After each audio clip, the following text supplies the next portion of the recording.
James is a new engine on the Fat Controller's railway. He has 2 small wheels up front and 6 drive wheels behind. They are not as big as Gordon's, but not as small as Thomas's. You are a special mixed traffic engine.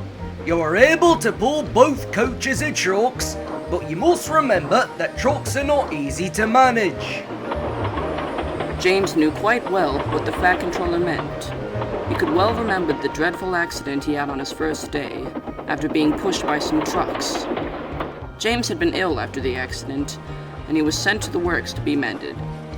He was given some proper brakes, a new tender, and a new coat of red paint. The new coat of paint makes you look bright and cheerful. Now then, you'll be working with Edward today. Yes, sir. James was to double-head a local train with Edward. As James shunted the coaches together, Edward warned him to be careful, as they did not like being bumped. When trucks behave badly, a single bump is all you need to shut them up. Coaches do not like being bumped. They will pay you out if you do.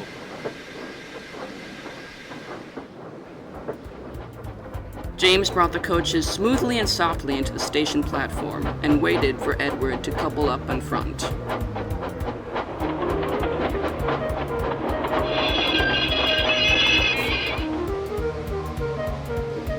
Many people, including the Fat Controller, gathered around to admire the new engine. Wow! What a smart-looking engine! Red really does suit him! I've never seen such a handsome-looking engine before. I agree. I hear he's repainted from a pot livery. Well, look much better. All the compliments made James feel very proud. I'm a really splendid engine. Then there was trouble. James was so excited that he couldn't control himself and had to let off. Whoa! Everyone around him jumped out of the way just in time, but a shower of water fell all over the Fat Controller's nice new top hat. Oh, dear. The guard blew his whistle, and James thought that they had better go.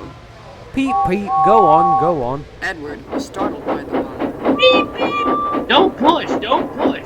The coaches were grumbling too, Don't go so fast! Don't go so fast! but James wouldn't listen.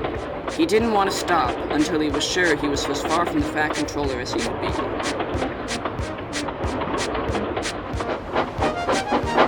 He didn't even want to stop at the first station. When at last Edward screeched to a halt, 2 coaches were beyond the platform. They had to go back to let the passengers out. No one seemed to say anything about the Fat Controller's top hat, so James began to feel better. Soon, they reached Thomas's Junction, where the little tank engine was waiting with his coaches. Hello there, Edward. Oh, hello, James. Glad to see you're feeling better. That red coat looks splendid on you.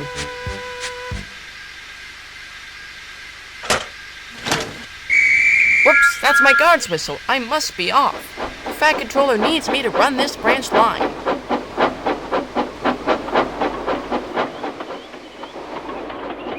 At last, they reached Gordon's Hill. James could feel the weight of the heavy coaches dragging behind him. It's ever so steep, it's ever so steep. I've done it before, I'll do it again. I've done it before, I'll do it again. Clouds of smoke and steam billowed into the air as the snorting engines advanced their way up the hill. At last, they reached the top and charged down the other side.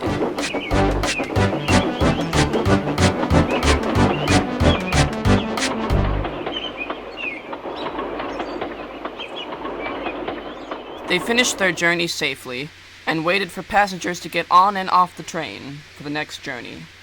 While they waited, Edward told James how Gordon's Hill got its name. There were less than a dozen trucks, but it was too much for Gordon. I had to help push him up the hill. James found the story very funny. He laughed so hard that he started to hiccup. The noise startled an old lady, and she dropped all her parcels, and 2 porters had to help her gather them. One of them glared at James, who was most embarrassed. James remained very quiet as he led the train on the return journey. He was very quiet in the shed that night. He was not pleased with himself about what had happened that day. A pain began to grow in his boiler as he thought about what the Fat Controller would have to say.